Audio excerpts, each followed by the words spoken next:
Welcome to StarLords. I'm here to show you the setup and play a couple cubes on the first turn. First thing we do is all players will take a Lord, and you're going to keep this Lord secret, but for aspects of this game I'll show you what they got.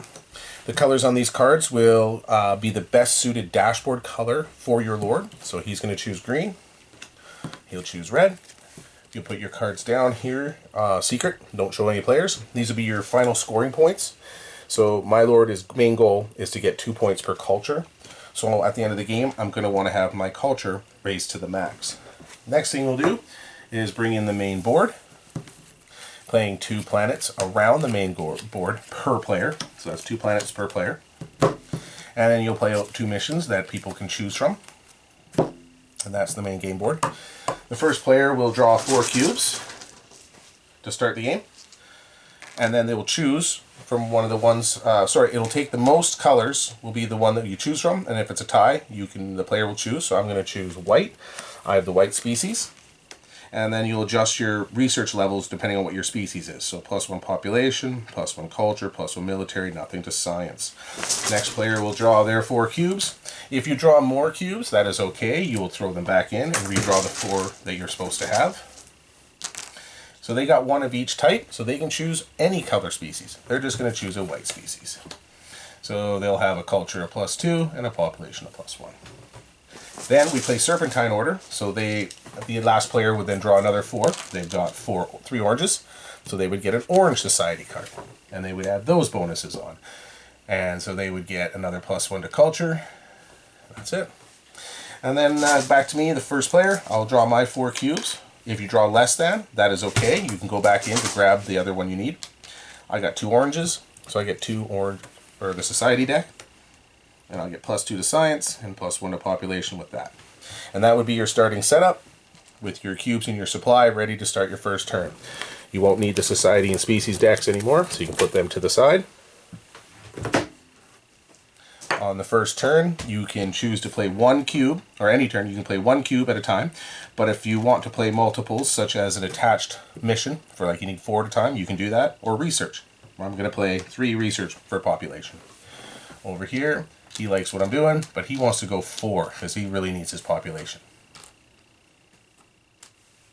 Then you would play out your cubes, doing whatever you want with them. So I'll do another military.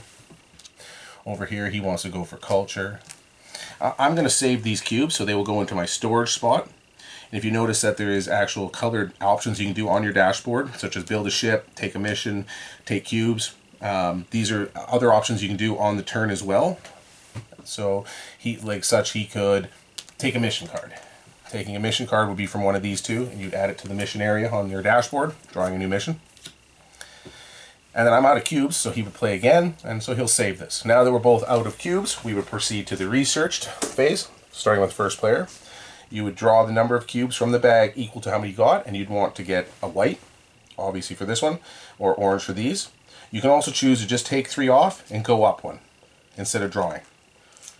That way you can have the luck of trying to get more research, or just guarantee yourself 1. So down here he only has 2, so he has to draw 2.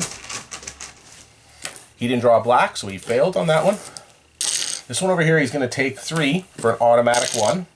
And then he's going to draw 1 from the bag because he put 4 there. He didn't get it, so that's it. At the end of the turn, you would clean up anything that's on your dashboards or lords. Anything in storage would stay. Anything you're doing for missions would stay. And anything if you're trying to take over a planet would stay.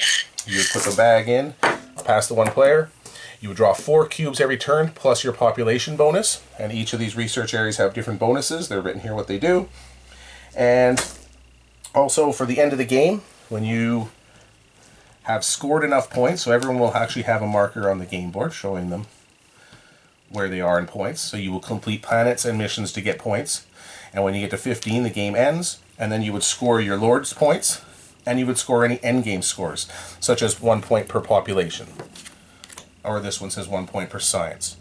And then that way, it doesn't matter how many points you have. If you've got lots of endgame score and your Lord's mission is good, you can end up winning the game, even though you're losing at the time the game ends. Okay, that's Space Lords. Thank you.